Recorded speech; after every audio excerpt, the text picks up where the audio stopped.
ഗദ്ഗദമാക്കുന്ന നേരം, ഭൂമി സ്വർഗമായി തീരുന്ന നേരം,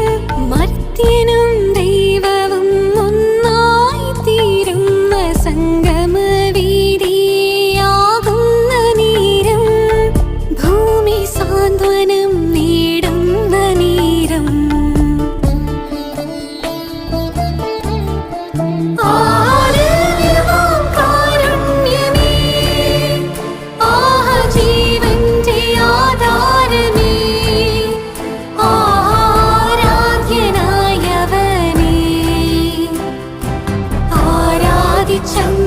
നമിച്ചിടും